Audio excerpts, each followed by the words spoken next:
All right, we're back, and this is what we have: the Morrisey Bravo, the Sig Morrisey Bravo, put out in the, it came out in the mid 80s. I think it was 84 or 85. This has a unique story to it. It's the first Morrisey Bravo that my dad built, so I know it was built towards the middle to end of the 80s era.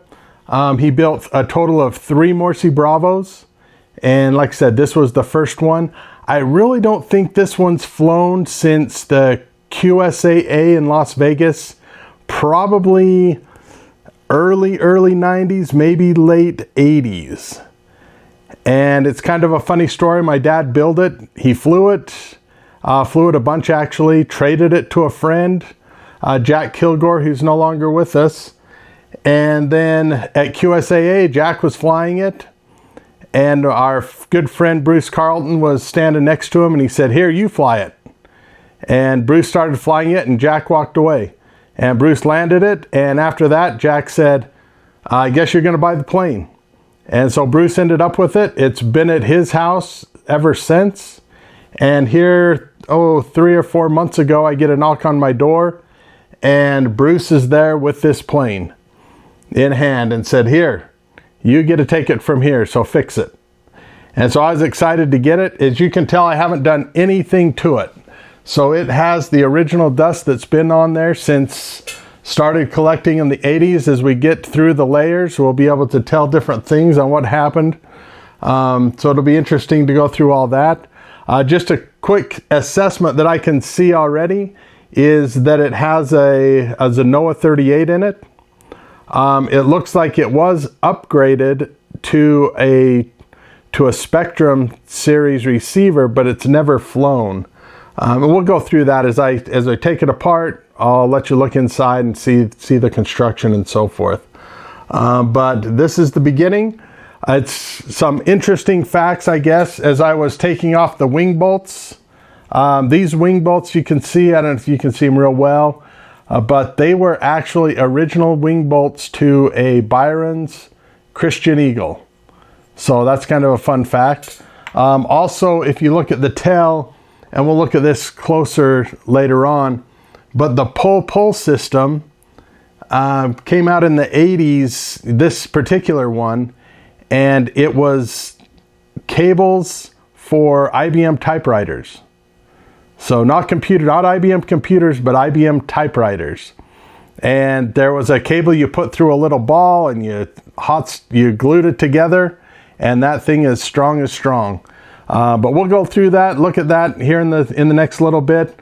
We'll go through the engine, we'll replace the gas tank, we'll go replace the radio system, we'll look at the servos, and give this thing a new form of life. This is a magneto engine, so there is no battery, there's no spark. There's a switch that turns it on and off, and you have to spin it really fast to get it going. But these were bulletproof engines in the day, and I'm pretty sure that we probably won't have too much problems getting it started.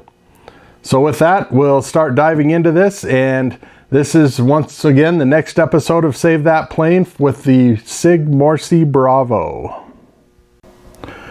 Okay, just for kicks and giggles, I wanted to show you the amount of dirt and crud that is on this plane, how dirty it really is. But it has seen some better days, but we will get it back in action. This is the IBM typewriter cable system that I was telling you about. You can see you put the cable through there, and there's a ball at the end. And then you just glue that ball in, and I remember them trying to yank that out, and it never would come out. I'm not sure how good it is after 30 years, but we will find out. And the next step is to get this all cleaned up and start seeing what we can do to make it look new again.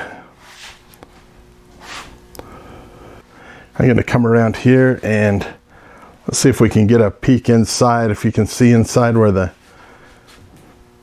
I don't know if you can see in there, it's a little dark. But this is a zinger. Let's see here. A Zinger 18610 prop. These, back in the day, the Zingers were king. Not real efficient, but they sure were everywhere.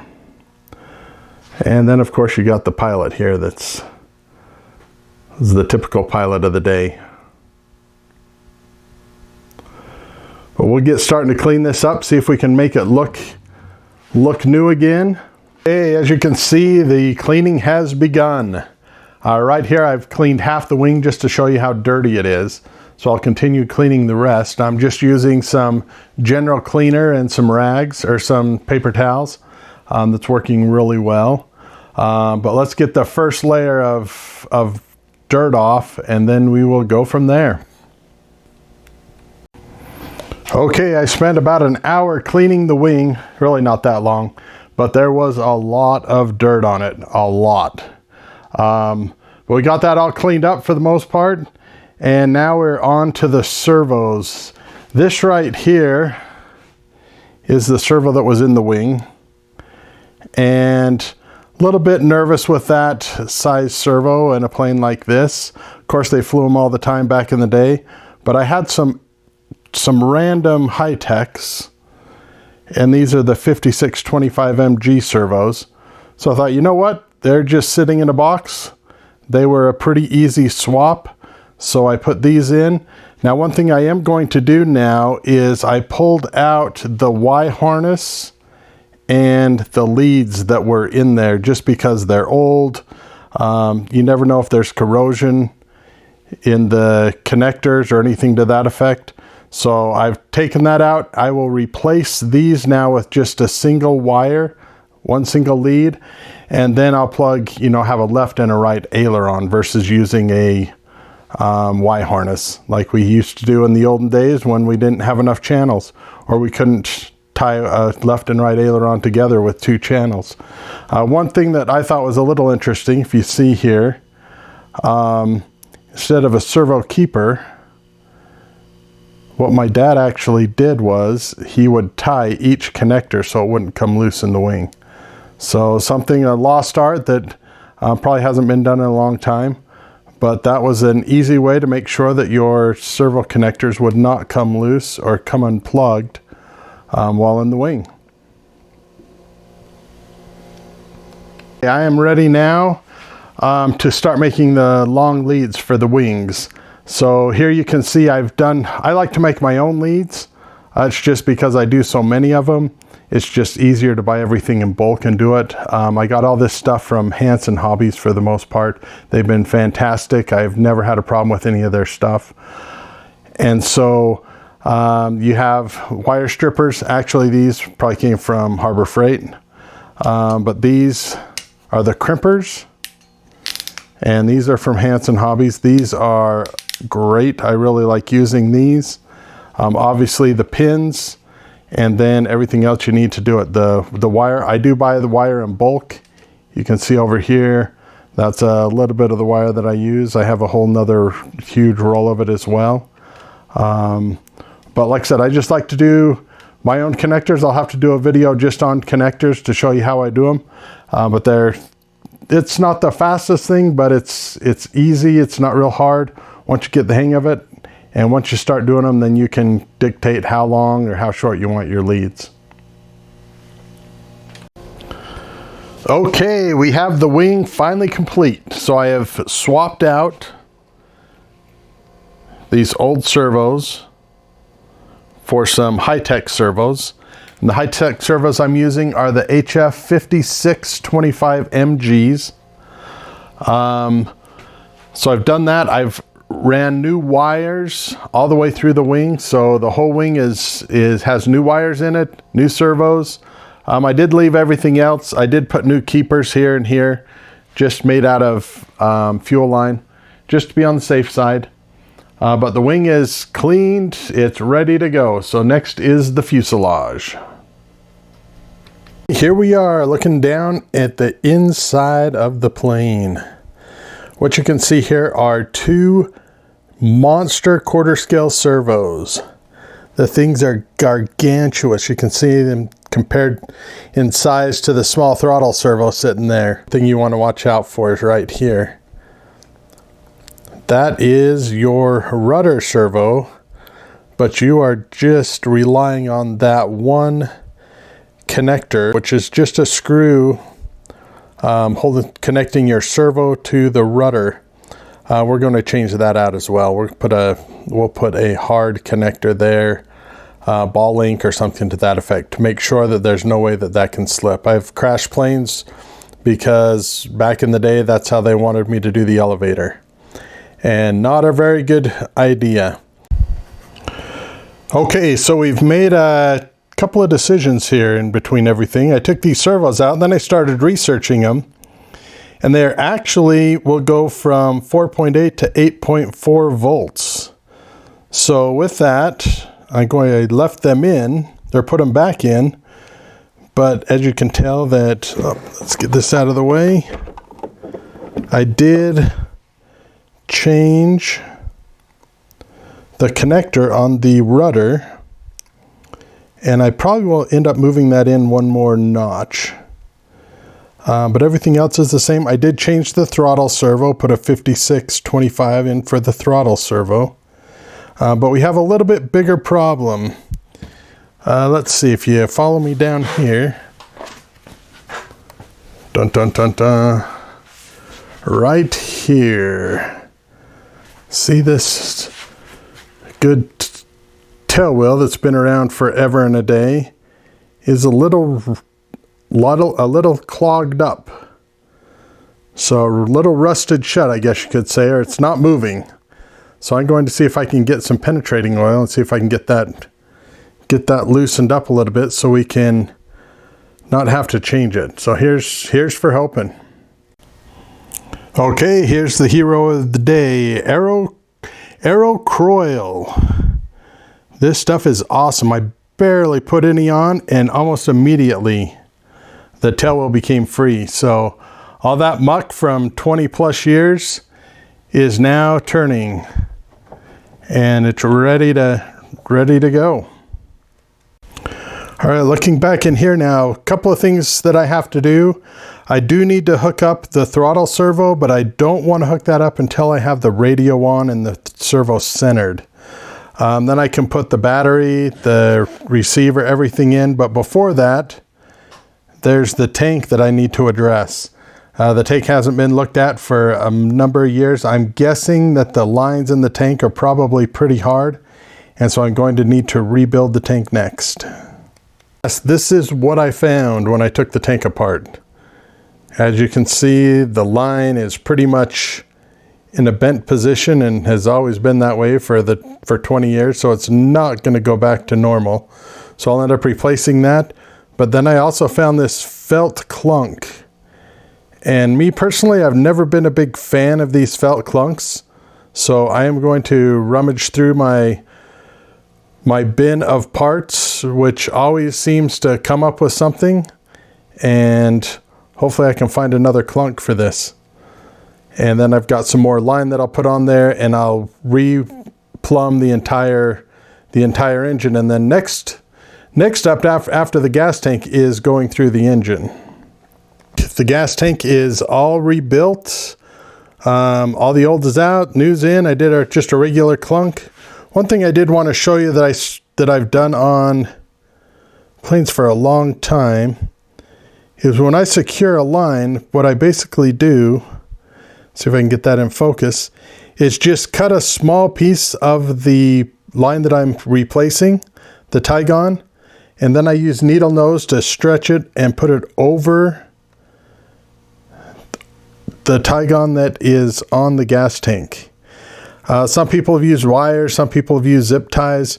My friend Joe Mitchell taught me this a long time ago, and I've always done it forever, especially on gassers, and I've never had a problem. So just one little quick tip. You can see I've done it on that, I've done it on that one. Everything inside, I did it on the same with the clunk, and where the clunk ties into that cap as well. So just a little thing, one of those little things to do that just kind of helps keep that line on. I was able to pull the other lines just directly off. They weren't on very good at all as far as being secure. But now I can tug and they will not come off.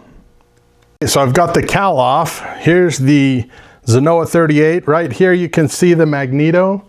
So there is no electronic ignition. There's no battery. All there is an on-off switch for this engine. The good news is you don't have a battery. The bad news is you have to get it spinning pretty quick to get it to start. It's not nearly as reliable as far as starting goes as an engine with an electronic ignition. The Zenoas were built to be fully cowled. You can't overheat them. They're really a good engine. A couple other things to note. This is a full-size spark plug. It's not one of the smaller spark plugs that you see with the new engines of today. But right now we're going to start on the rebuild of the carburetor. I have the kit right here.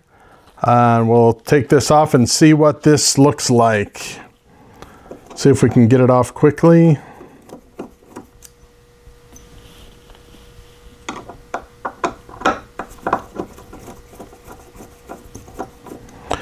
What I'm guessing, because this has sat so long, that this diaphragm in here is going to be just hard as a rock, or at least not have much give to it. And so here we pop this off. Yeah, you can tell that this is really, if you look at it, there's just like, it's just not going to work. As I look through this, I'm going to check everything else as well. See if there's anything else in here that looks out of the ordinary. Everything does look fairly good in there. The engine does turn over easily, so I don't think there's anything else in there that I'm going to change. I'm just going to put this new gasket on here, or this new diaphragm on here. It goes on fairly easy. Put this on and off we go. I'll get this buttoned up on this side, turn it over, and we'll look on the other side next. Okay, what I've done here is I've taken the carburetor rebuild kit and laid it out. And now I need to match which parts go back in the carburetor to make sure that everything's the same. So if you can see on the bottom here, over here, that I've matched the right two up. So now I'll take those and put them back on the carburetor. Let's show you the carburetor now with that off. And just for kicks and giggles, what I did is I cleaned that out just a little bit with some aerosol cleaner, with a little hose to get down in the vents and blow them out and get any gunk that's in there out. Okay, everything's back together now. That was pretty painless. I didn't go deep into the carburetor. I'll try to start it. If for some reason it doesn't start, then we'll really do a deep dive into the carburetor rather than just change a couple of diaphragms. But right now I'm gonna keep the cowl off the plane. There's the engine there. And the reason for that is once I get this started up, I want to be able to adjust it and tune it if I have to. If you can see, there's the two screws to tune it with, a high and low needle valves. So we'll get it all tuned up and then we'll see if it'll start, get it tuned up, and then put the cowl back on. Next we finish up the radio installation, and that would include putting the battery in and the receiver and satellites. I'm going to use since this is an older plane, I'm going to use my older radio, my JR12X. I have a couple of extra receivers for that radio, and so I'm going to use them and see how it goes. Okay, just going to take you real quick through the radio installation. Got the battery installed, I've got the receiver installed. Remember the servos, I kept those. I did reinstall a new throttle servo and got that all set up. So everything's bound now. It's time to put the wings on and see if my ailerons work. And that's what you'll see with those two connectors sitting there. Now, one thing I always do, and I haven't done it yet on the battery, is I always put keepers on batteries and also on aileron connections or any connection that's floating around. You always want to make sure you put a keeper on it, just to make sure that if it gets caught somewhere, that there's no way for that connector to come loose.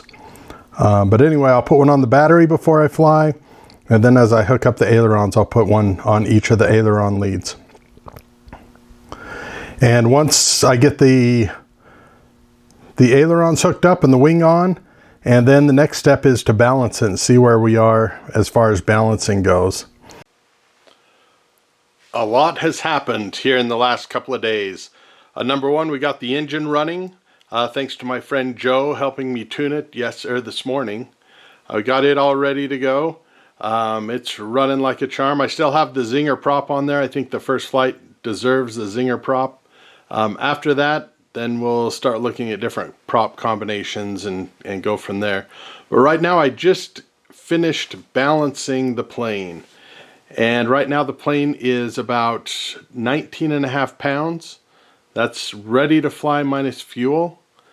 And I did put, from the original flying everything, it was a little nose heavy. I put just a hair of weight in the tail. I put about 3 ounces in the back of the tail.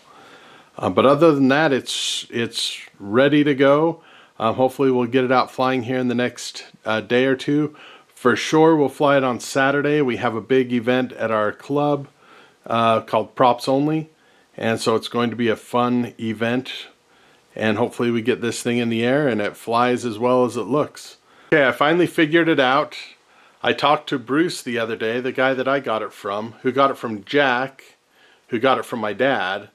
Like I said, it was built in the late 80s, I'm going to guess. The last time it flew was at the QSAA in 1997. We did verify that.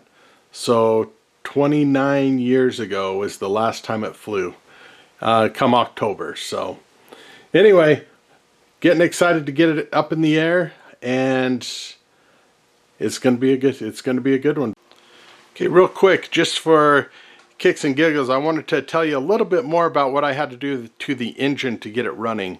You saw that I rebuilt the carburetor, put it all back together, tried to get it to run. It would not suck fuel, so I took the carburetor back off, and what I ended up doing is disassembling the entire carburetor.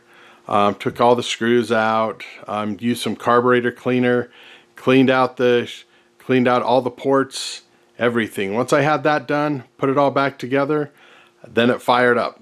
It took a little bit. I had to use my fancy starter.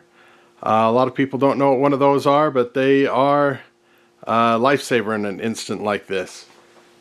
And so once it started, once we got it tuned, then it's off to the races. The thing's, you know, it's not a crazy powerhouse because it is a Zenoa 38, but the Zenoas were one of the most reliable motors ever built.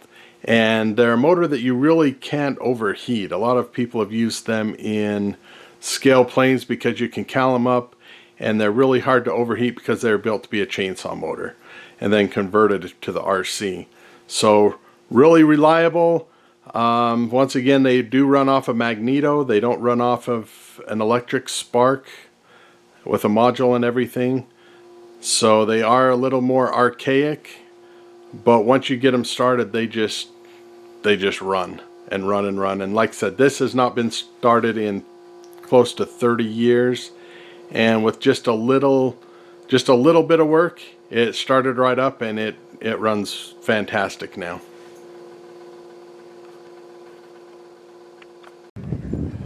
Okay, here we are out at the Props Only event at NERCAC, getting ready for the flight of the Morrisey Bravo. It's all ready to go. Everything's been updated. Once again, I verified this has not been flown since 1997. It's been a few years. Then next to it is the good old standby, the Wilga. It's been flying for probably 12 years now, somewhere in that neighborhood. It's been a while, but it's a tank and a workhorse. Because I have to... There we go. Got it?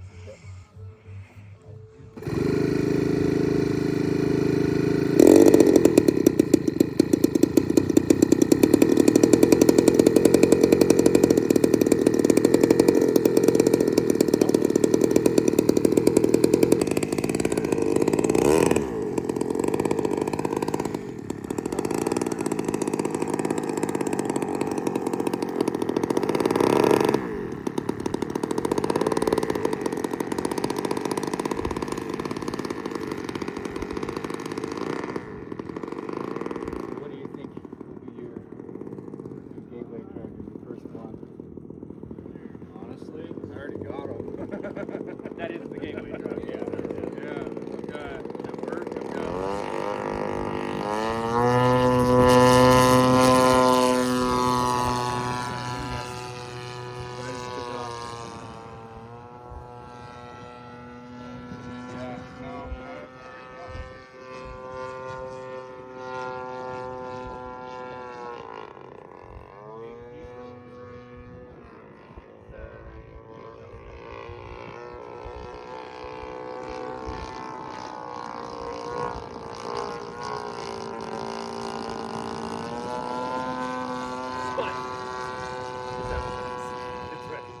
Of course, you can customize everything.